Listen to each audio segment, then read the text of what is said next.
ब्रह्मा का पिता है कौन, विष्णु की मां, शंकर का दादा कौन है, हमको दे बता। ये जानने के लिए कृपया सुनिए जगत गुरु तत्वदर्शी संत रामपाल जी महाराज के अमृत वचन सर्व पवित्र धर्मों के पवित्र शास्त्रों के आधार पर। और आपको ये बताना चाहते हैं कि सत्संग इस विश्व में आपको किसी ने सुनाया नहीं, क्योंकि भगवान के बिना सत्संग कोई कर ही नहीं सकता।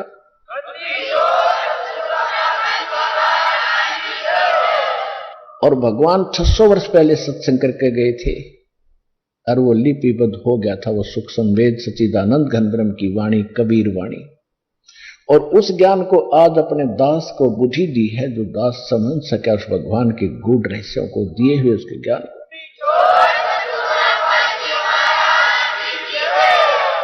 ये नकली कबीर पंथी लगभग 20 करोड़ होंगे, 20 से भी ज्यादा होंगे, और किसी को कह का पता नहीं परमात्मा के अध्यात्म मार्ग का।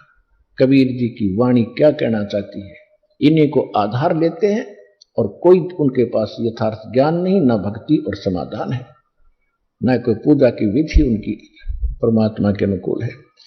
तो जो प्रसंग चल रहा है कि 7वें अध्याय के 12 से लेकर 15 तक में स्पष्ट कर दिया है कि तीनों गुणों रजगुण ब्रह्मा सतगुण विष्णु तम गुण शिव जी की जो पूजा करते हैं वो राक्षस स्वभाव को धारण किए हुए मनुष्यों में नीच दूषित कर्म करने वाले मूर्ख मेरी भक्ति भी ना करते। इससे सिद्ध हो गया कि ब्रह्मा विष्णु महेश की भी पूजा नहीं करनी चाहिए, लेकिन अनादरणीय नहीं है। देखो ये है जो ज्ञान है गीता का, दास ने कहा कि इनकम्प्लीट है, सूक्ष्म वेद है वो कंप्लीट है, संपूर्ण है। उसके आधार से इसमें तो कह दिया कि पूजा नहीं करनी चाहिए, उनके मूर्ख हैं लोग, लेकिन पूजा अलग चीज होती है और एक साधना सत्कार अलग वस्तु होती है। आगे प्रसंग और चल जाएगा, अब यहां इसको स्टॉप करके आगे चलते हैं। फिर ये कहता है 7वें अध्याय के ही 16 से लेकर 18 तक 3 मंत्रों में कि मेरी पूजा 4 प्रकार के करते हैं, यानी ब्रह्म साधना 4 प्रकार के करते हैं। अर्थार्थी, आर्थ, जिज्ञासु और ज्ञानी।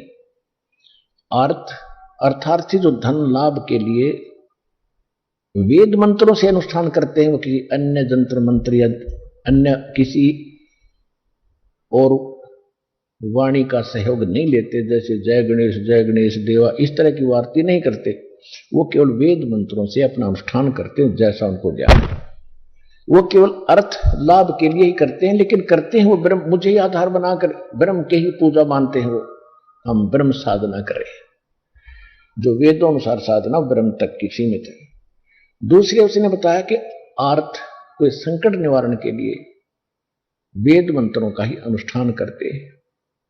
तीसरे बताए जिज्ञासु जो घर से निकलते हैं परमात्मा पाने के लिए, जैसे उनको संत ऋषि मार्गदर्शक मिल गए उन्होंने वो ज्ञान ग्रहण कर लिया, उद्देश्य मूल भूल गए कि तुम करना क्या चाहते थे। वो वक्ता बनकर जनता को फिर गुरु पद प्राप्त करके वही सुना सुनाया खिचड़ी ज्ञान बांटने लग जाते हैं, वो जिज्ञासु कहलाते हैं। और चौथे हैं ज्ञानी। ज्ञानी वो बताए हैं जिनको पता चला कि मनुष्य जीवन बार बार नहीं मिलेगा,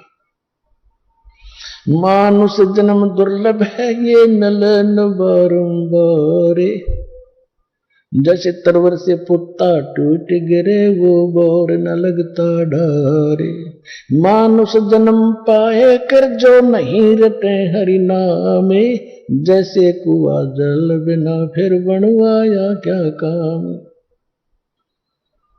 अब इन बातों से प्रभावित होकर के जिनको ये दृढ़ता आगी के मनुष्य जीवन केवल परमात्मा प्राप्ति के लिए ही मिला है, इसका और दूसरा काम नहीं है। ठीक है, ये एक किराए का इंजन है, इसमें ईंधन डालेंगे तो ये काम करेगा। ईंधन के लिए हमने कमाई करनी पड़ेगी। पहले सतयुग के अंदर तो फल फ्रूट ये गेहूं चने बाजरे अपने आप उगे रहते थे, जैसे सामक उगा रहता है, तो उसमें मेहनत तो करनी थी, झाड़ के लाओ बनाओ कुटो पीटो बनाओ रोटी बनाओ, ऐसे करना तो पड़ता ही है। और अब तो हम केवल माया जोड़ने लग गए, रोटी सुविधा मिल गई तो बाकी और बकवादें शुरुआत कर दी। ये नहीं थी इस मनुष्य जीवन के। ये मनुष्य जीवन का इसका उद्देश्य नहीं है कि कोठी बंगले बनाकर जीवन नाश कर जाओ। पुराने इतिहास देखो, हमारे भारतवर्ष में ऋषि भी झोंपड़ियों में रहते थे, जो भगवान पाने के लिए घर से निकले थे। और हमारे दादे परदादे कच्चे मकान बनाकर झोपड़ियों में रहा करते थे और कितने शांत थे, सुख में जीवन जीते थे। और आज हम अफलातून बन गए, एजुकेटेड हो गए, पैंट पूंट टाइट हुई नीलाओ तो हमने इज्जत का नाश हो जाए, और चैन नहीं स्वप्न में भी, क्योंकि हम माया की आग में जल रहे हैं। और जहां माया है वहां शांति कभी नहीं हो सकती। इस माया के साथ हमने भगवान की एक विशेष भक्ति साथ करनी पड़ेगी, तब ये माया अपने इसका असर नहीं होगा आंच का, फिर ये हमारे अनुकूल चलेगी। अब जो प्रसंग है उसी तरह, तो उनको ये ज्ञान हो जाता है कि मनुष्य जीवन केवल परमात्मा प्राप्ति के लिए ही बना है, और भक्ति किसकी करें? एक परमात्मा की भक्ति से मोक्ष होगा। देवी देवताओं की पूजा से कोई लाभ नहीं, इनको इष्ट रूप में पूजने से कोई लाभ नहीं। उन ज्ञानियों को ये पता चल जाता है, इसलिए वो आन उपासना अन्य देवताओं की पूजा नहीं करते अर्जुन। वो केवल मेरी भक्ति करते हैं, इसलिए वो मुझे अच्छे लगते हैं, उनको मैं अच्छा लगता हूं। अब 7वें अध्याय के 18वें श्लोक में गीता ज्ञानदाता कहता है कि अर्जुन, ये ज्ञानी आत्मा, इन ज्ञानी आत्माओं ने अपने आप निष्कर्ष निकाल लिया वेदों को पढ़कर, क्योंकि इनको वेद समझ में आए नहीं, इनकी बुद्धि पर पत्थर पड़ गए। जो 40वें अध्याय के 10वें श्लोक में लिखा मंत्र में कि परमात्मा की विशेष जानकारी तो तत्वदर्शी संत बताते हैं, उनसे पूछो। और वेद में शाम वेद की 822 नंबर मंत्र में यह भी स्पष्ट किया हुआ है कि वो 3 मंत्र के जाप से भगवान की प्राप्ति होती है, और उसको तत्वदर्शी संत बताते हैं। यजुर्वेद अध्याय 40 के मंत्र 10 में स्पष्ट कर दिया। यजुर्वेद अध्याय नंबर 40 के मंत्र 15 में लिखा कि वायु अनिलम अथिदम, वायु अनिलम अमृतम भस्मांतम शरीरम, ओम कर्तु समर किल्बे समर और कर्तुम समर। उसका अर्थ यह बनता है कि वायु अनिलम, परमात्मा की भक्ति जो है सांस उश्वास के साथ होती है, और ओम नाम के जाप का सिमरण करो, ओम नाम का जाप करो, काम करते करते करो, विशेष कसक के साथ करो, मनुष्य जीवन का मूल कर्तव्य जानकर ओम का जाप करो। उससे क्या होगा कि ओम नाम से मिलने वाला जितना अमृतव प्राप्त हो सकता है वो हो जाएगा। वो दुर्गा जी ने बताई दिया देवी पुराण में 7वें स्कंद के 562 पर 63 पृष्ठ पे 562-63 पृष्ठ पे कि ओम का जाप कर ब्रह्म की साधना है, वो ब्रह्मलोक में रहता है, ब्रह्मलोक में चले जाओ। अब इन्होंने आगे भी पढ़ा होगा 40वें अध्याय यजुर्वेद के 40वें अध्याय के 17वें श्लोक में कहा, जो वेद ज्ञानदाता कहता है कि पूर्ण परमात्मा तो प्रोक्ष है, वो तो गुप्त है, और मैं ब्रह्म हूं, मेरा ओम नाम है, और मैं ब्रह्मलोक में रहता हूं। आकाश में खम्भ माने ब्रह्मलोक रूपी दिव्य आकाश में मैं रहता हूं। अब इन्होंने इस ओम नाम को परमात्मा का मूल मंत्र मान लिया और ब्रह्म को सुप्रीम पावर पूर्ण परमात्मा मान लिया अज्ञानता से। इसके विषय में परमात्मा ने खुद कहा है कि गुरु बिन काहू न पाया ज्ञाना, जो थो था भूस छड़े मूढ़ किसाना। गुरु बिन वेद पढ़े जो प्राणी, समझन सार रहे अज्ञानी ही रहे।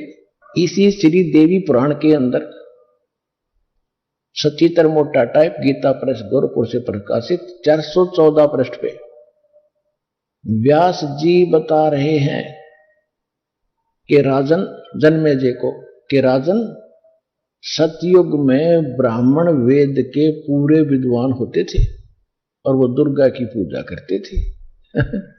खाक विद्वान थे वो वेद के, सतयुग के ब्राह्मण, और दुर्गा की पूजा करते थे।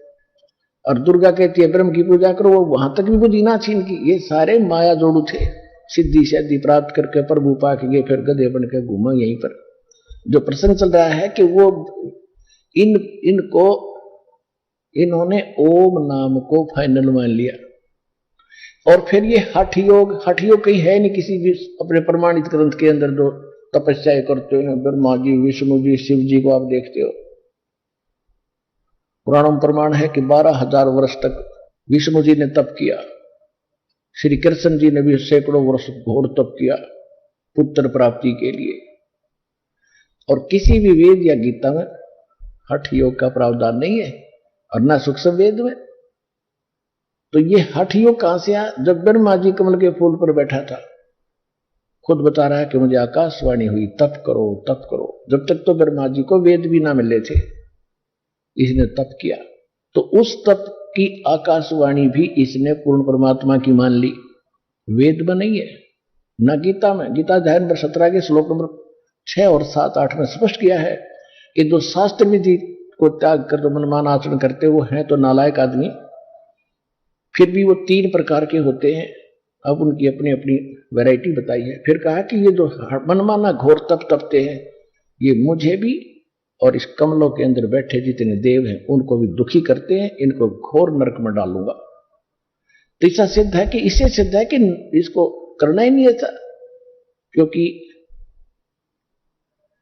गीता ज्ञानदाता स्वयं कहता है 8वें अध्याय के 5वें और 7वें श्लोक में कि अर्जुन तो मेरा भक्त बन, मेरी भक्ति कर, युद्ध भी कर और सिमरण भी कर। यानी वही यजुर्वेद बता रहा है। यजुर्वेद 40वें अध्याय का 15वां मंत्र कहता है कि ओम कर्तु समर, यानी काम करते करते, और किलवे समर यानी कसक के साथ, करुणाहट के साथ कर, और कर्तुम समर यानी अपना जीवन का मूल्य उद्देश्य समझकर ओम नाम का जाप करो। तो इसमें हठ योग नहीं है। ऐसे सूक्ष्म वेद में है, नाम उठत नाम बैठत नाम सोवत जागवे, नाम खोते नाम पीते नाम से ती लागवे। काम भी कर, भक्ति भी कर, सिमरण भी कर, ये है मूल मंत्र। इसे हटकर जो अपने आप इन्होंने हठ योग शुरू कर दिया, ये लोकवेद और काल की ये गलत प्रेरणा है इनको। तो इन्होंने उस काल की आकाशवाणी के तप करो को भी वेद वाक्य मान लिया, और बाद में ब्रह्मा जी को वेद प्राप्त हुए, उनसे ओम मंत्र ले लिया, ओम मंत्र को पूर्ण परमात्मा का मान लिया। तो 7वें अध्याय के 18वें श्लोक में अब गीता ज्ञानदाता ब्रह्म कहता है कि ओम नाम का ये ज्ञानी आत्मा है तो श्रेष्ठ उद्धार है, क्योंकि इन्होंने अपना जीवन भी न्यौछावर कर दिया परमात्मा के पाने के लिए। लेकिन इनको तत्वदर्शी संत ना मिलने से ये मेरे वाली अनुत्तम, यानी ब्रह्म से मिलने वाली, ओम नाम से मिलने वाली जो परम गति है, ये अनुत्तम है, क्योंकि इसमें जन्म मृत्यु ना तेरी मिटे अर्जुन ना मेरी मिटे। और जब तक जन्म मृत्यु समाप्त नहीं होगी तो सुख कहां हुआ, परम शांति कैसे हुई। जो 18वें अध्याय के 62वें श्लोक में कहा है और 15वें अध्याय के 4थे श्लोक में कहा है कि अर्जुन तू सर्वभाव से उस परमेश्वर की शरण में जा जो गीता ज्ञानदाता से कोई और है, ब्रह्म से अन्य है। उसकी कृपा से तू परम शांति को और सनातन परम धाम को प्राप्त होगा, उसी की कृपा से, उस परमेश्वर की कृपा से। 15वें अध्याय के 4थे श्लोक में स्पष्ट कर दिया है कि परम शांति किसे कहते हैं कि तत्वदर्शी संत की प्राप्ति के उपरांत तत्व ज्ञान रूपी शस्त्र के द्वारा इस ज्ञान को काट के उसके पश्चात परमेश्वर के उस परम पद की खोज करनी चाहिए, जहां जाने के बाद साधक फिर लौटकर कभी संसार में नहीं आते, तब मिलेगी तुझे परम शांति। हम फिर आते हैं 7वें अध्याय के 18वें श्लोक पर कि ये ज्ञानी आत्मा है तो उद्धार, क्योंकि इन्होंने परमात्मा के लिए अपना जीवन न्यौछावर कर दिया, मृत्यु की भी परवाह नहीं की, खाना पीना त्याग दिया, हठ योग किया, ओम नाम का सिमरण किया। लेकिन ये मेरे वाली ही घटिया गति में सचित रहे, क्योंकि इनका जन्म मृत्यु ना इनका मिटे ना मेरा मिटे, वो स्थान इनको इस मंत्र से प्राप्त हो नहीं सकता जहां जाने के बाद लौटकर कभी संसार में नहीं आते, क्योंकि ब्रह्मलोक में गए प्राणी भी वापस आते हैं। गीता अध्याय नंबर 8 के श्लोक नंबर 16 में स्पष्ट है। अब श्रीमद् भगवत गीता अध्याय नंबर 7 के श्लोक नंबर 19 में इसने स्पष्ट कर दिया, बहुनाम जन्मानाम अंते ज्ञानवान माम प्रपद्ये, और वासुदेव सर्वमिति स महात्मा सुदुर्लभ है।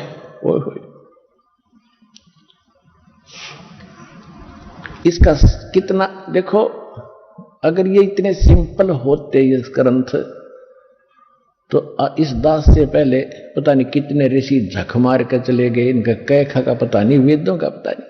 कबीर भगवान ने अपनी सृष्टि की जानकारी स्वयं बताई, सच्चा सत्संग, सच्चा ज्ञान, तत्व ज्ञान खुद बताया। उसके बाद इस दास को भेजा इसको सुलझाने के लिए।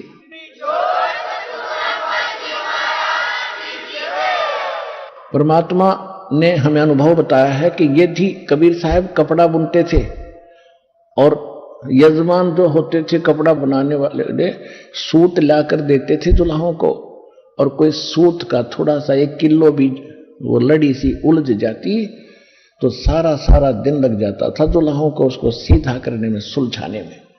यदि गांठ लग जा, टूट गई तो गांठ लगेगी तो उसकी फिर कीमत नहीं मिले, बुनाई नहीं मिलनी। जो कपड़ा लेगा वो कहेगा तेने 6 गांठ मार रहा, कीमत ना लेता, ठीक से बुना नहीं, मेरे पैसे दे वापस, और बुनाई भी नहीं देता, कपड़ा भी ले जाते थे। तो इस प्रकार वो बड़ी सावधानी से सूत की उस एक लड़ी को सुलझाने में जो सारा दिन लग जाए, सुलझानी ही पड़ती थी। तो परमात्मा कहते हैं कि इस अध्यात्म ज्ञान का तो इन्होंने 9 मन सूत उलझा कर डाल रखे न ज्ञानियों ने। 1 किलो सूत सुलझाना मुश्किल हो जाता है, ये 9 मन यानी 360 किलोग्राम कैसे सुलझेगा। तो क्या बताते हैं, 9 मन सूत उलझिया ऋषि रहे जख मारे, सतगुरु ऐसा सुलझा दे भाई उलझे न दूजी बार। तो अब ये 9 मन सूत जो इन्होंने उलझा रखा था भगवान की दिव्य दृष्टि से, परमात्मा कबीर जी के ज्ञान से, आज ऐसा सुलझा दिया इस दास ने, अब कलयुग में ये उलझेगा नहीं। भक्ति को करियो से मत करियो।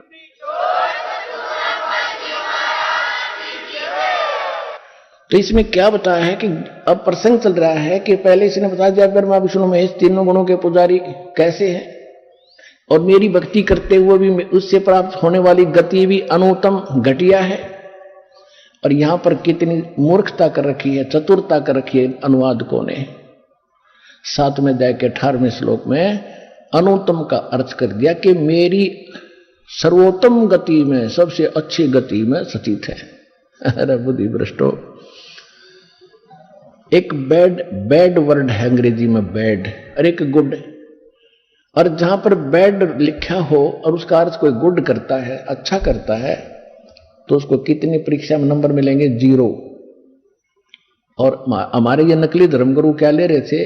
100% उस झूठे अनुवाद से, और विद्वान पाक रहे थे। ऐसे वेद के ज्ञाता नहीं, ऐसे गीता के अनुवादक नहीं, आचार्य और शंकराचार्य कहलाएंगे। कख पता नहीं था इनको भक्ति मार्ग का, उवा बाई क्या करते सारे। अब ये कहता है कि 7वें अध्याय के 19वें श्लोक में कहता है कि बहुनाम जन्मानाम अंते ज्ञानवान माम प्रपद्ये।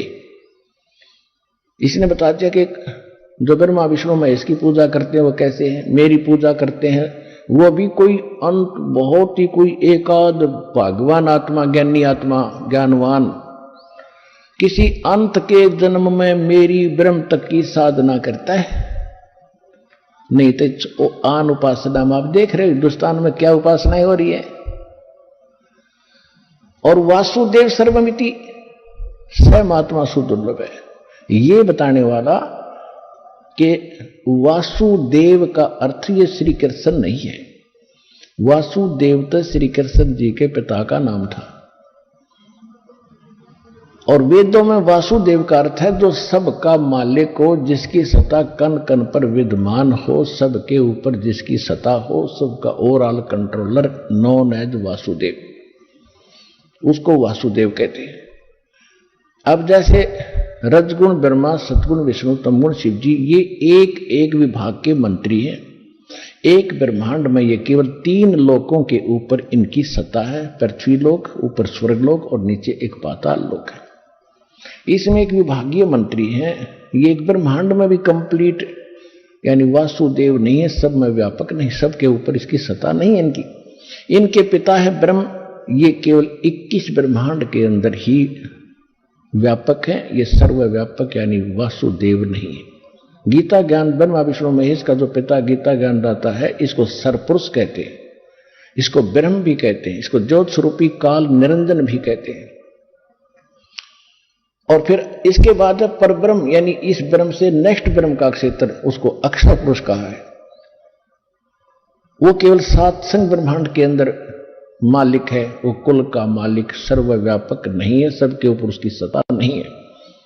अब तीसरे नंबर का जो परमात्मा है, ब्रह्म, परब्रह्म और फिर पूर्ण ब्रह्म, दूसरे शब्दों में सरब्रह्म, अक्षर ब्रह्म और परम अक्षर ब्रह्म। वो परम अक्षर ब्रह्म जो है, वो परम अक्षर ब्रह्म जो है, वो है वासुदेव, सर्वगतम ब्रह्म, जो सबके लिए पूज्य है, जो सबका उत्पत्ति करता है, सबका पालन करने वाला, संसार रूपी वृक्ष की मूल वही है, जो 15वें अध्याय के प्रथम मंत्र में जिसके विषय में कहा है, ऊर्ध्व मूलम अधः शाकम अश्वत्थम प्राहु अव्यम छंदासी यस्य प्रणानी ये तम वेद से वेदविद। फिर 15वें अध्याय के 16 और 17 श्लोक में कहा है कि 3 पुरुष हैं ये, सरपुरुष, अक्षर पुरुष। 16वें श्लोक में 15वें अध्याय के में ये स्पष्ट कर दिया है कि दोनों नाशवान हैं, इनके अंतर्गत जितने प्राणी हैं इनका भी अंत होता है, अविनाशी नहीं है। 15वें अध्याय के 17वें श्लोक में श्रीमद् भगवत गीता में स्पष्ट कर दिया है कि उत्तम पुरुष तु अन्य परमात्मा इति उदाहरते है, ये लोक तर्यम आविश्य विवर्ती अवैश्वर है। वो उत्तम यानी पुरुषोत्तम असली भगवान श्रेष्ठ परमात्मा तो इन दोनों से सरपुरुष और अक्षर पुरुष से कोई और है, और वो वास्तव अविनाशी है, वही सबका धारण पोषण करने वाला, तीनों लोकों प्रवेश करके संसार रूपी वृक्ष की मूल है वो, और वही परमात्मा कहा जाता है।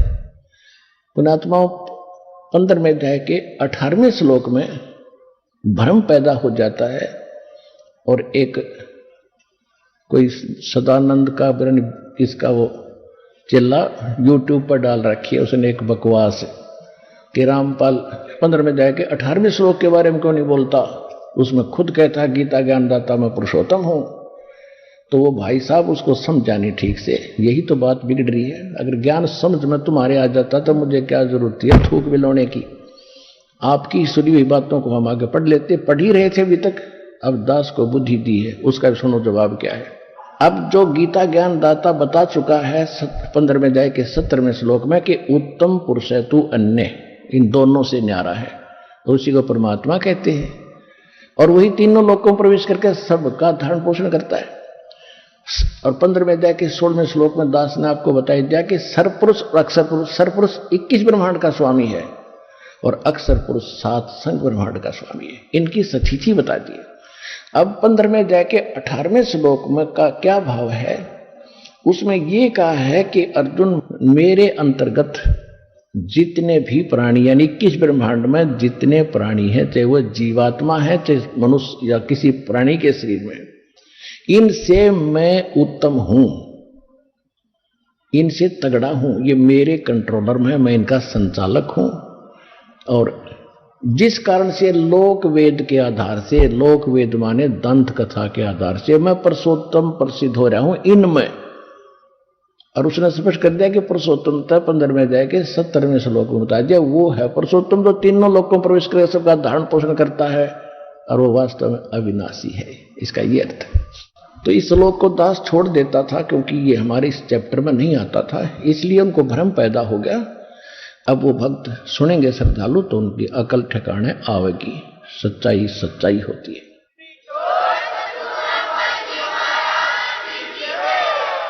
अब हम फिर आते हैं प्रसंग पे 7वें अध्याय के 19वें श्लोक में कि वासुदेव सर्वमिति स महात्मा सुदुर्लभ है। ये बताने वाला कि वासुदेव यानी वो पूर्ण परमात्मा परम अक्षर ब्रह्म ही सब कुछ है, वही पूजना चाहिए, उसको छोड़कर और पूजा नहीं करनी चाहिए इष्ट रूप में। गीता अध्याय श्लोक नंबर 3 के 10 से लेकर 15 तक स्पष्ट किया है। इस संसार रूपी वृक्ष के ऊपर उसके ऊपर आधारित है। उसमें कहा कि प्रजापति ने, ब्रह्मा शब्द नहीं है उसमें, परमात्मा ने सबसे पहले प्राणियों को उत्पन्न करके, मनुष्यों को उत्पन्न करके कहा था कि तुम देवताओं को बढ़ाओ, यज्ञ दान करो और उन यज्ञ के द्वारा देवताओं को बढ़ाओ धार्मिक अनुष्ठानों के माध्यम से, और बढ़े हुए देवता तुम्हें लाभ देंगे। इस प्रकार एक दूसरे को से उन्नत हो। अब जैसे गीता अध्याय नंबर 15 के श्लोक नंबर 1 में जो संसार रूपी वृक्ष बताया है कि ऊपर तो जड़ है, नीचे को तीनों गुण रूपी शाखा है। अब हम कोई पौधा लाएंगे कहीं से, आम का, या बीज बोएंगे तो हम जड़, उसको उगेगा तो जड़ बनेगी। जैसे हम पौधा लिया नर्सरी से आम का, तो गमले में लगाया या नीचे गड्ढे खोद कर लगाया तो सिंचाई करेंगे जड़ की, और फिर ऊपर वो टहनी मूल की पूजा की, और टहनियां बड़ी हुई, पेड़ बन गया, उन टहनियों के फल लगे। अब शास्त्र अनुकूल साधना से मूल की पूजा करके मूल भगवान को यानी पूर्ण परमात्मा को इष्ट मानकर पूजा करने से हमारे शास्त्र अनुकूल कर्म बनते हैं, भक्ति कर्म बनते हैं। उनका शुभ संस्कार देते ब्रह्मा विष्णु महेश ही है, क्योंकि ये यहाँ की टहनी है, यहाँ के ये संचालक हैं, यहाँ के ये कैशियर समझ लो। आप कहीं मजदूरी करते हो, किसी फैक्ट्री में लगे हो, सरकार की नौकरी करते हो, आप मेहनत करोगे, आपकी हाजिरी लगेगी, उसके बाद तनख्वाह बन के कैशियर के पास आ जाएगी। कैशियर देगा आपको तनख्वाह, लेकिन देगा वर्क डन, एक पैसा इधर उधर नहीं कर सकता वो। तो इसी प्रकार हम जो शास्त्रानुकूल साधना करेंगे उसके अंदर आता है कि मूल पूर्ण परमात्मा को इष्ट मानकर, और फिर ये मजदूरी है, साधना करनी है, वो अलग चीज होती है। फिर उस साधना का प्रतिफल ये ब्रह्मा विष्णु महेश रूपी टहनी, इनका फल लगेंगे। और गीता अध्याय नंबर 3 के श्लोक 14-15 में स्पष्ट किया, 13 में, कि ये बड़े हुए देवता फिर आपको बिन मांगे इच्छित फल दिया करेंगे। अब टहनिया का फल अपने आप लगेंगे जब तुमने मूल की सिंचाई कर दी, और तोड़ो और खाओ, ठाठ करो।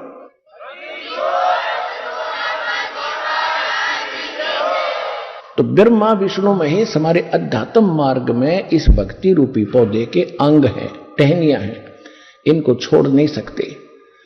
कई सत्संग पूरा सुनते नहीं और ये सोच लेते हैं कि रामपाल तो ब्रह्मा विष्णु महेश की भक्ति छुड़वाता है,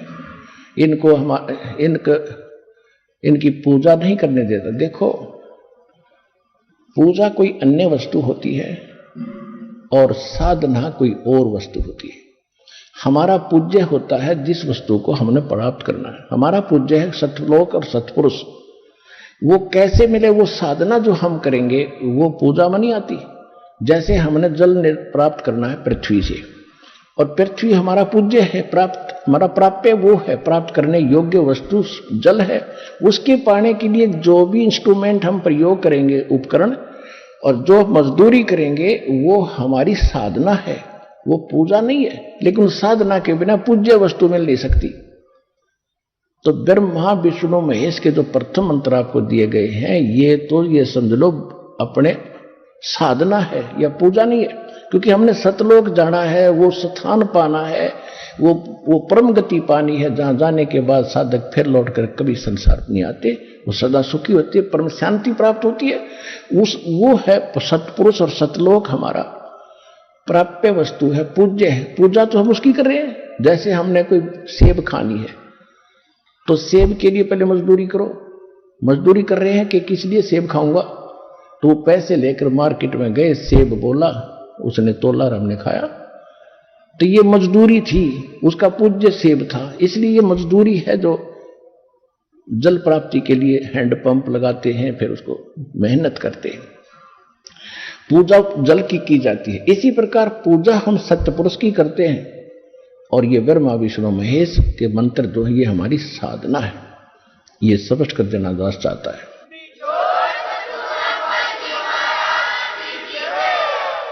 अब हम फिर आते हैं कि बहुनाम जन्मानाम अन्ते ज्ञानवान माम प्रवृत्ते, और वासुदेव सर्वमिति स महात्मा सुदुर्लभ है कि अर्जुन ये बताने वाला कि वासुदेव ही परम अक्षर ब्रह्म ही सब कुछ है, वह महात्मा तो तुझे बड़ी मुश्किल से प्राप्त होगा।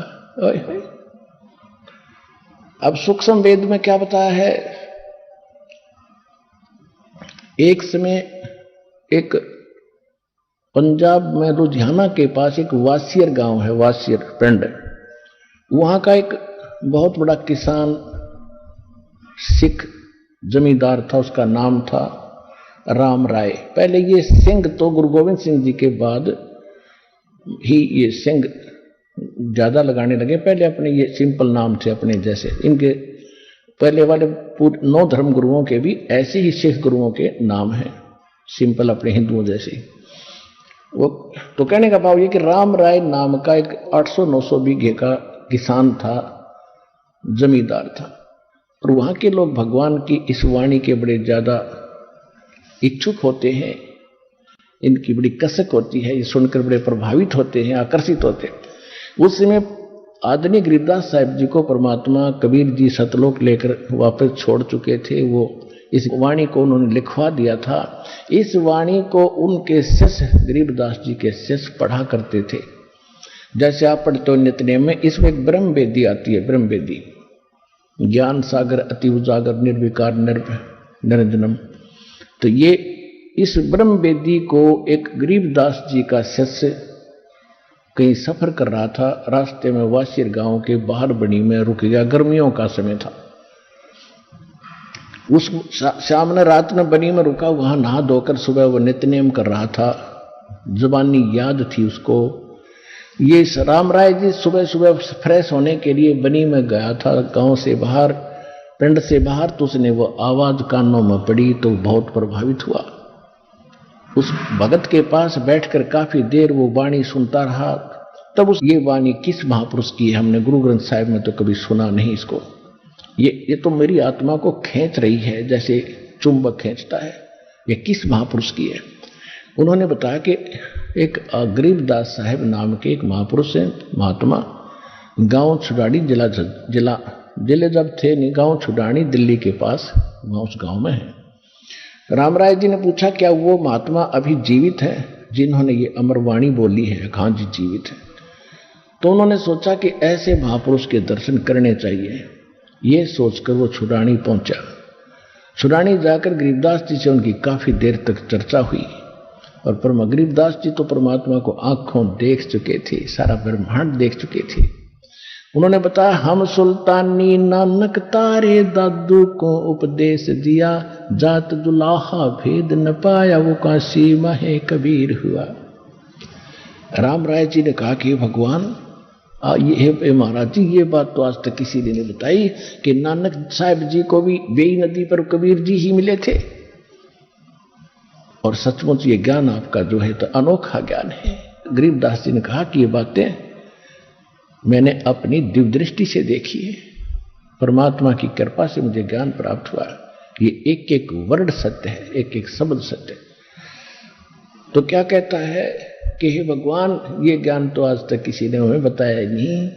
तो क्या कहते हैं, गरीबदास साहिब ने वाणी में बोला है, उसको उर्फ नाम जुम्मकरा भी था उस राम राय का। जैसे गांव में एक सेकंड नाम रख लेते हैं, किसी का बुंडू, किसी का सुंडू, किसी का झंडू, वैसे रख लेते हैं। तो ऐसे उसका नाम जुम्मकरा भी था, और उस जुम्मकरा नाम से वो वहां परिचित भी नहीं था कोई छुडानी में, ना गरीबदास जी से उसने अपना जुम्मकरा बताया था, नाम केवल राम राय ही कहा था। जुम्मकरा उसको क्यों कहते थे कि वो आदमी घना शंका ज्यादा व्यक्त करता था किसी भी काम में, यानी उसका दिमाग झूमता रहता था, कभी उसकी मान ली, कभी उसकी मान ली, कभी फिर दूसरे की मान ली, वो झूठ मान गया। इस तरह उसको जुम्मकरा कहने लगे पिंड गांव में। तो गरीबदास जी ने उसके जुम्मकरा नाम से संबोधित किया। तो वो भी प्रभावित हो गया, भाई इस महापुरुष ने मेरा ये उर्फ नाम कैसे पता लग गया। चलो वो तो बाद की बातें हैं। कहते हैं गरीबदास जी ने क्या बताया, कोटों मध्य कोई नहीं रे झूमकरा, अरबों में कोई गर्क सुनो रही झूमकरा, तत्व भेद कोई ना कह रे झूमकरा, ये पैसे ऊपर नाच सुनो रे झूमकरा। अब क्या बता रहे हैं गरीबदास जी कि इस ज्ञान के जानने वाला जो मैं तुझे बताने जा रहा हूं और जो मैंने इस वाणी में लिखवा दिया और जो मैंने तुझे बताया है, इसको करोड़ संतों में कोई जानने वाला नहीं होगा, करोड़ों में, अरबों में कोई एक होगा। गर्क, गर्क माने कंप्लीट इन ऑल रिस्पेक्ट। क्योंकि गरीबदास जी हरियाणा के जाट थे, धनखड़ गोत्र था और इस ज्यादातर लैंग्वेज में अपने देसी शब्द यानी मातृभाषा हरियाणवी भाषा को ज्यादा समावेश किया हुआ है, क्योंकि इन लोगों को समझाना जरूरी था जहां आदमी रहता है। इन्होंने बोला है कि कोटों मध्य कोई नहीं, करोड़ों में कोई नहीं रे झूमकरा, अरबों में कोई गर्क। गर्क ये दो शब्द है हरियाणवी भाषा में। एक तेनों का अगर तेरा बेड़ा गर्क होइयो यानी तेरा नाश हो, और दूसरा गर्क का अर्थ है जैसे ये कहते हैं कि भाई ये व्यक्ति के पास इतना धन है, ये तो धन में गर्क है। एक गर्क का शब्द ये भी होता है। और एक किसी बच्चे में ताकत ज्यादा होती थी, पहलवान होता था, जो बोला भाई हांगे में गर्क हो रहा है, तो यानी शक्ति में ताकत में गर्क है। तो यहां जिसके पास कंप्लीट स्पिरिचुअल नॉलेज और भक्ति विधि है उसके विषय में कहा है कि कोटों मध्य कोई नहीं रहे झूमकरा, अरबों में कोई गर्क सुनो रही झूमकरा। यानी इस अध्यात्म ज्ञान का पूरी ताकत, पूरी भक्ति, सब कुछ जिसके पास है, कंप्लीट इन रिस्पेक्ट। दूसरे शब्दों में कहूं इस गर्क का अर्थ कि कोई अरब व्यक्तियों में, संतों में तुझे एक मिलेगा जो इस ज्ञान के जानने वाला होगा। आज विश्व की मानव आबादी, मानव जनसंख्या 7 अरब से ऊपर मानी जाती है, काउंटिंग हो चुकी है। और इस 7 अरब के अंदर ये दास है एक तत्वदर्शी संत।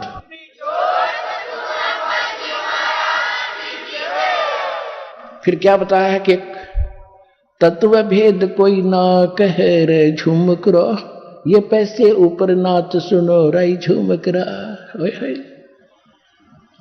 कहते सब पैसे के ऊपर डमरू पीट रहे हैं, सब आप अपनी महिमा बनाए फिर रहे हैं।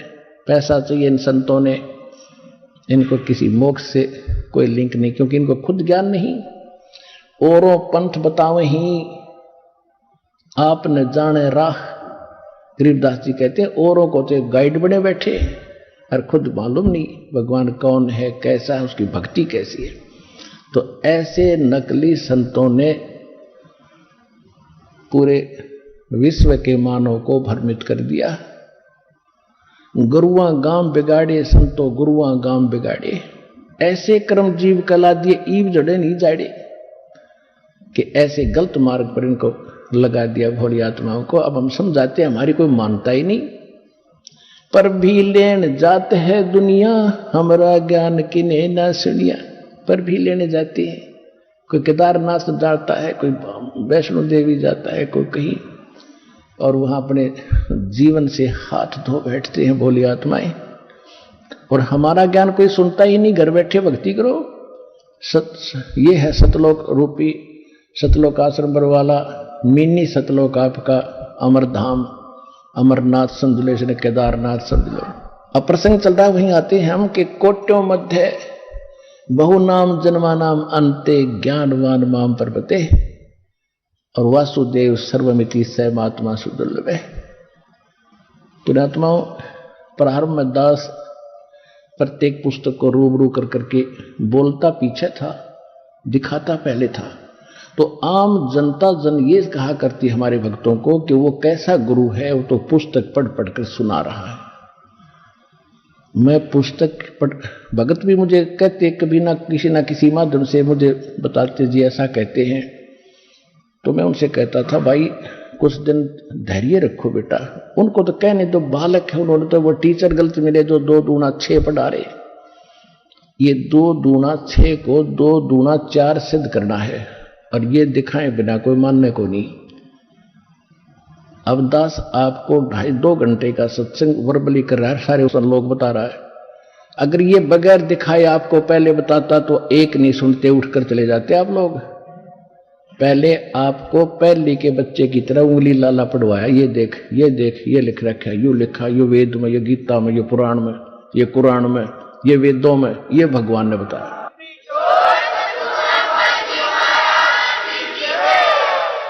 अरे बाप सुनने लायक हो गए तो दास आपको ऐसे अनमोल वचन और सुनाया करेगा जो आज तक अभी कम उस कोर्स में नहीं आए हैं, जो परमात्मा की वाणी समझाया करेगा।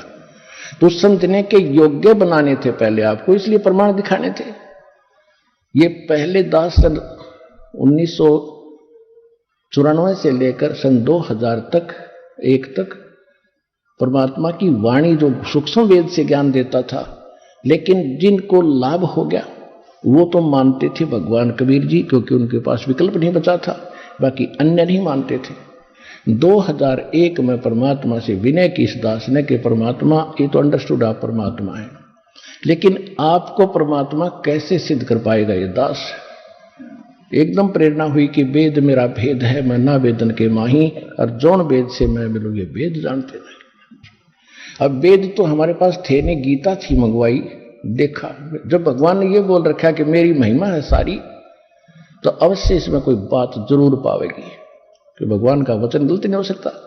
जब देखा गीता जी ने, हम यही मानकर पढ़ रहे थे कि कृष्ण जी ने बोला, तो वो कह रहा कि कोई और परमात्मा है, उसकी शरण में जा। 58 अध्याय के 62 में श्लोक, गदगद आत्मा होगी कि अवश्य मेरा भेद मिलेगा। फिर नए सिरे से गीता को पढ़ा, नए सिरे से अनुवाद किया, आज आपके पास गहरी नजर गीता के रूप में उपलब्ध है। ये वास्तविक अनुवाद है इस गीता जी का।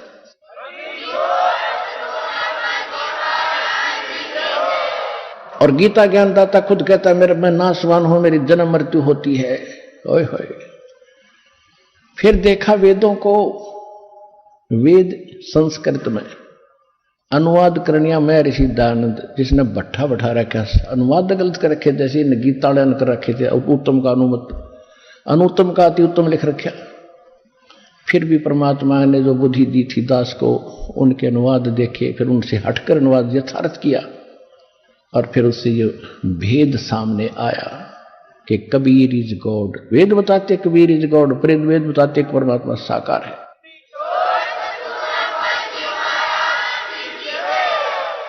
अब हम आते उस प्रसंग पे। अब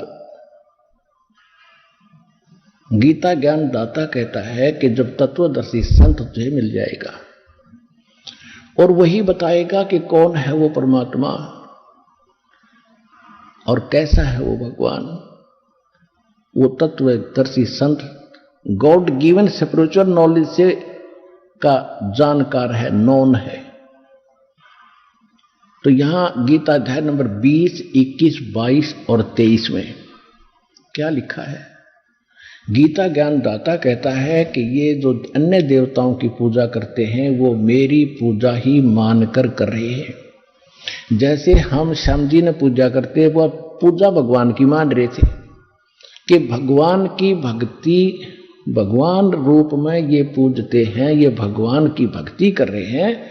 लेकिन ये इन अन्य देवताओं की जो पूजा करते हैं बुद्धिहीन बेबुद्धि के लोग, इन देवताओं को मैंने ही कुछ निर्धारित सीमित सी वो दे रखी पावर, उसी से ये आपको लाभ देते हैं, लेकिन ये मेरे द्वारा ही विधान किए हुए नियम से चल रहे हैं। और ये मूर्ख लोग इन देवताओं की पूजा करके ये अक्षणिक लाभ प्राप्त करते हैं और अपने वाली को कहता है कि मेरी जो पूजा इनसे अच्छी तो मेरी पूजा है, वो करें तो अच्छा है। फिर अपने को भी कहता है वो भी अनुत्तम है, क्योंकि वास्तविक पूर्ण परमात्मा की पूर्ण मोक्ष और वास्तव परम शांति प्राप्त करने के लिए तत्वदर्शी संत के लिए ऑप्शन छोड़ दिया। तो वो तत्वदर्शी संत या तो भगवान थे या दास कुछ महापुरुषों के शुभ नाम आपको बताता। वो थे आदरणीय धर्मदास साहिब जी, आदरणीय मुल्कदास साहिब जी, आदरणीय नानक साहिब जी, आदरणीय दादू दास साहिब जी, आदरणीय गरीबदास साहिब जी, गांव छुड़ानी, जिला झज्जर, हरियाणा वाले, आदरणीय गीसा दास साहिब जी, गांव खेखड़ा, जिला बागपत वाले, उत्तर प्रदेश वाले, और आदरणीय स्वामी रामानंद जी, काशी वाले। ये महापुरुष तत्वदर्शी संत थे, लेकिन इन पर बैन लगा दिया था भगवान ने कि अभी इस ज्ञान को डिस्क्लोज ना कर। धर्मदास मेरी लाख दुहाई, ये मूल ज्ञान कई बार न जाई, मूल ज्ञान बाहर जो पर ही, बिचली पीढ़ी हंस न तरही। ये मूल ज्ञान तब तक छुपाई, जब तक द्वादश पंथ ना मिट जाई। 33 अरब ज्ञान हम बाख्या, मूल ज्ञान हम गुप्त ही राख्या। फिर कहा परमात्मा ने कबीर सागर, ये तो कबीर सागर कबीर वाणी के 137 पृष्ठ पे। एक कबीर सागर के अंदर कबीर चरित्र बोध के 1870 पृष्ठ पे लिखा है, धर्मदास मेरी लाख दुहाई, ये सार शब्द कई बार न जाई, सार शब्द बाहर जो पढ़ी, ये बिचली पीढ़ी हंस न तेरी। अब ये बिचली पीढ़ी अब प्रारंभ है सत्य कलयुग की। प्रथम पीढ़ी वो थी, प्रथम चरण वो था कलयुग का, जिस समय परमात्मा सहशरीर आए थे, कमल के फूल पर प्रकट हुए थे। वहां से डीरूनीमा नाम के जुल्हा उनको पालक उठा ले गए थे। धीरे धीरे लीला करते हुए बड़े हुए, फिर जुल्हे का काम करते थे, साथ में प्रचार, अपना ज्ञान भी प्रचार करते थे। 64 लाख शेष हो गए थे उस परम पिता परमात्मा के एक धाणक के, जो आज से 450-500 वर्ष पहले, यानी 120 वर्ष रहे परमात्मा। 1398 से 1518 तक उनके 64 लाख शेष हो गए थे। ना कोई मीडिया था, ना कोई प्रचार का माध्यम था, क्योंकि परमात्मा एक समय में हजारों जगह प्रकट हो जाते थे। कोई आनिया नो बतानिया नहीं था, वहां भी परमात्मा थे, वहां भी थे। कुछ 6 महीना में पता लगता कौन कहाँ थे, ऐसे कन्वेंस थे। तो ऐसे 64 लाख से समाल के हुए थे। तो कहने का भाव यह है कि उस परमात्मा ने वो 600 वर्ष पहले ज्ञान इन महापुरुषों को दिया था। उस समय ये कहा था कि धर्मदास, प्रथम चरण जो था, जो परमात्मा सहशरीर आए थे और मगर स्थान से सहशरीर चले गए थे। परमात्मा ने कहा कि प्रथम चरण कलयुग निर्वाणा, और तब मगर मांडू मैदाना। कबीर सागर कबीर वाणी 137 पृष्ठ पर यह वाणी लिखी है। और इसमें यह भी लिखा है कि कबीर वाणी के अंदर 136 137 पृष्ठ पे कि 12 पंथ नकली चलेंगे मेरे नाम से, और 12वें पंथ का प्रवर्तक गरीबदास जी होगा। उसके द्वारा मैं अपनी महिमा की वाणी पुनः प्रकट करवाऊंगा। उस वाणी को कोई समझ नहीं सकेगा, ना गरीबदासी समझ सकेंगे, ना कबीर पंथी समझ सकेंगे। उस पंथ में मैं ही आऊंगा, फिर गरीबदास वाले पंथ में, फिर सब पंथों को मिटाकर एक पंथ चलाऊंगा। ये दास बेच दिया अपना कुत्ता परमात्मा ने अपने बच्चों को भौंक भौंक कर जगाने के लिए, और वो ज्ञान दे दिया सारा।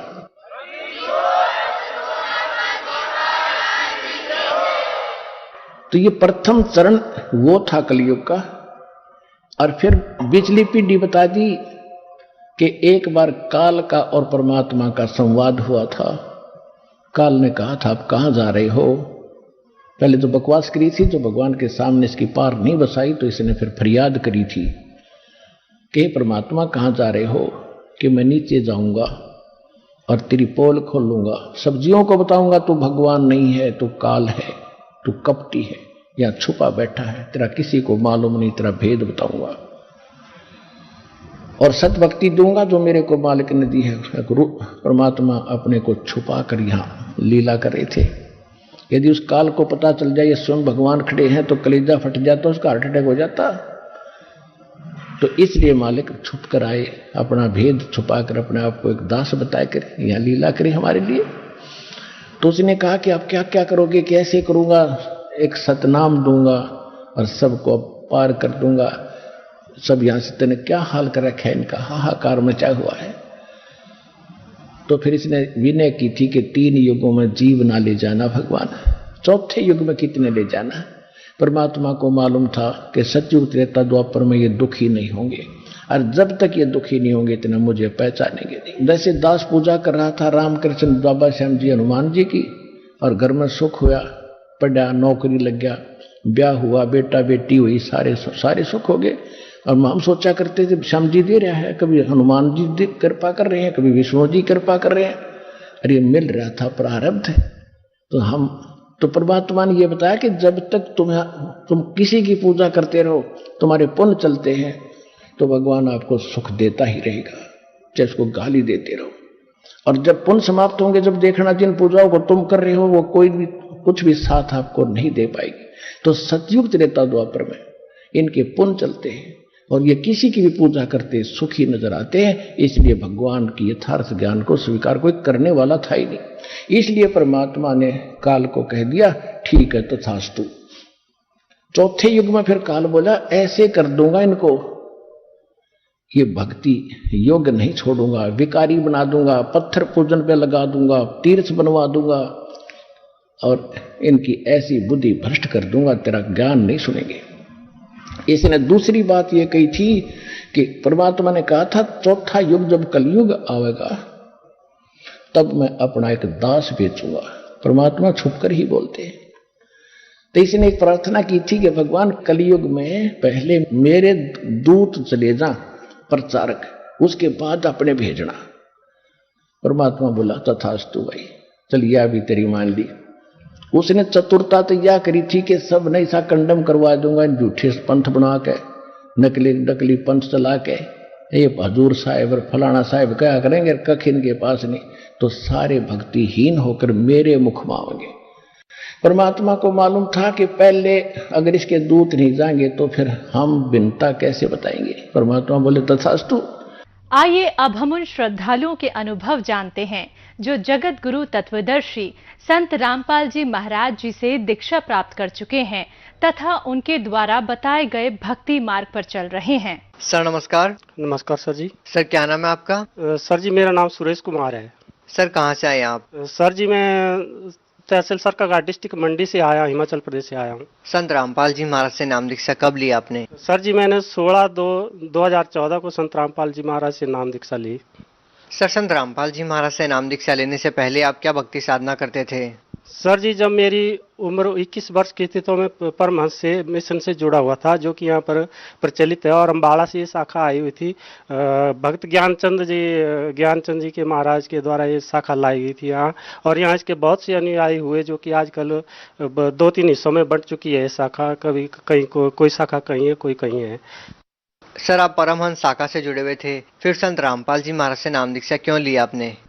सर जी मैं जो नाम दीक्षा वहाँ से साधना कर रहा था परमहंस से, तो 21 साल जब मेरी आयु 21 वर्ष की थी तो उस टाइम से मैं साधना कर रहा था। तो उन्होंने क्या नाम दिया था पहले, इससे पहले इसको डिफाइन कर लेते हैं। इनका आधार था कि आसन पद को लगाकर बैठो, कन मन मुद्रा ध्यान धरो, जत सत की जो लगरी पौड़ियां, शीश पकड़ कर पाम धरो, परम धाम में तपे मुनिजन, बरस्या नूर निरंजन का। तो नूर निरंजन अर्थात काल ब्रह्मा का नूर, और जिसको कि परमात्मा ने डिफाइन किया है संत रामपाल जी महाराज जी के, ये प्रकाश ही प्रकाश देखते हैं, इसके अलावा कोई नहीं, कुछ नहीं है। तो इसी को नूर निरंजन कहा। काल, ये तो काल ब्रह्मा की, फिर पता चला कि काल ब्रह्मा की पूजा है। तो सुबह 7 बजे मैं मेडिटेशन पर बैठा हुआ था, जैसे कि साधना परमहंस ने बताई हुई थी। तो क्या हुआ, एकदम अचानक 2013 में एकदम अचानक तीव्र लाइट आई, और ऊपर से मेरी आंखों से क्रॉस करती हुई इतनी शीतलता थी उसमें कि उसका वर्णन करना बहुत मुश्किल है। और मुझे एक सफेद कपड़े वाले जो पुरुष दिखाई दिए, और गौर वर्ण के, मैं उनको पहचान नहीं पाया क्योंकि मैंने नाम दीक्षा तो ली नहीं थी। मैंने सोचा मेरी भक्ति की कोई उपलब्धि है या किसी ने कुछ या दर्शन दिया है परमात्मा ने मुझे। तो फिर उस लाइट से इतनी शीतलता, और जो दिखाई दिए पुरुष वो मेरे साथ खड़े हैं, और ऊपर से जो है तो क्या है बूंदें बरस रही हैं।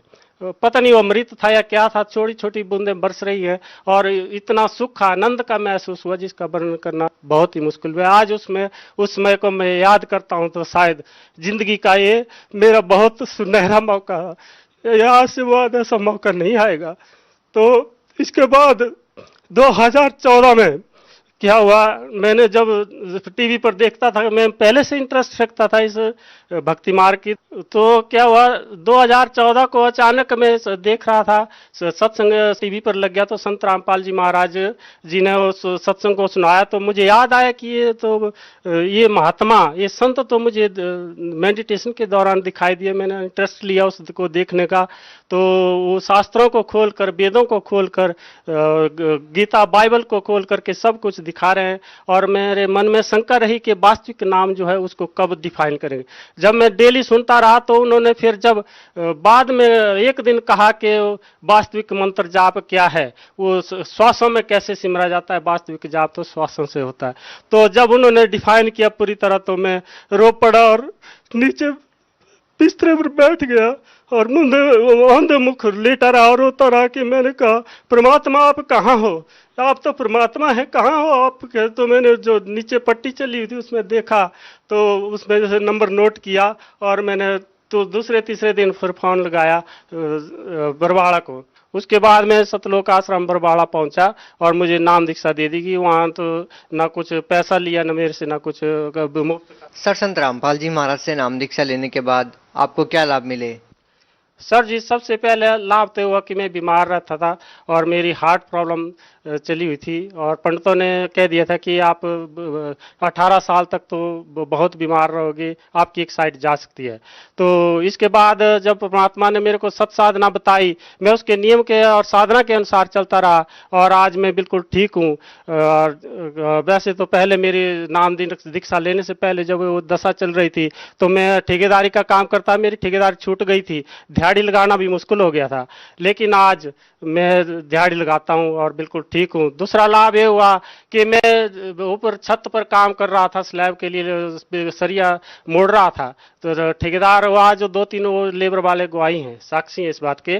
तो मैं डाई से सरिया मोड़ रहा था, एकदम अचानक नीचे गिर गया, कम से कम को 12 फुट की हाइट थी, और मेरे को कहीं चोट नहीं आई, कोई खरोच तक नहीं, मैंने एक गोली दवाई तक की नहीं। दूसरे दिन ठेकेदार ने फोन किया कि आप काम को आओगे कि नहीं आओगे? मैंने कहा जरूर आऊंगा, मैं ठीक हूँ, बिल्कुल ठीक हूँ। तीसरा लाभ हुआ जी कि मेरे लड़के दोनों बीमार थे, ट्रेनिंग कर रहे थे और दोनों लड़के बीमार थे, तो जब संत रामपाल जी महाराज से नाम दीक्षा ली, तो मेरे दोनों लड़के आज ठीक हैं। ट्रेनिंग करने के बाद आज वो दोनों ही कंपनी पर एडजस्ट हो चुके हैं और अच्छा सैलरी है उनकी। और मेरे को चौथा लाभ ये हुआ कि मेरे पास मकान कम था, क्योंकि बच्चे जवान हो चुके हैं, शादी वगैरह करनी थी, तो शादी के तो मैंने सोचा मकान एक आधा कमरा डाल लेते हैं, तो क्या परमात्मा का पता ही नहीं चला, मैं दूसरी मंजिल का कमाल का काम लगाया हुआ है, और मेरा मकान जो अब तैयार होने के कगार पर है, बिल्कुल केवल छत ही डालने को रह चुका है और सारा पूरा तैयार हो चुका है। सर, संत रामपाल जी महाराज से जो भी श्रद्धालु नाम दीक्षा लेते हैं वो नशा छोड़ देते हैं, क्या आप कोई संत रामपाल जी महाराज से नाम दीक्षा लेने से पहले नशा करते थे? सर जी, मैं संत रामपाल जी महाराज से नाम दीक्षा लेने से पहले शराब पीता था, और आज मैंने छोड़ दी है। मेरे तो ना तो दिल करता है शराब पीने को, ना मैं पीता हूँ, मैं हाथ तक नहीं लगाता। सर, आप भगत समाज को क्या संदेश देना चाहेंगे? ये झूठी और नकली साधना छोड़कर एक बार अब संत रामपाल जी महाराज से नाम दीक्षा लो और उनके द्वारा बताई गई भक्ति मार्ग पर चलो, तो देखना आपको कितना लाभ होगा। कम से कम साल 6 महीने करके देखो, फिर बताना हमें कि इस लाइन से कितना लाभ होता है और इस सत साधना से कितना लाभ होता है, और कितना जो आप अनुभव करोगे कि ये सच्चा मार्ग है, और इस सच्चे मार्ग पर चलने से क्या जीवन में आनंद आता है। जी धन्यवाद। सत साई।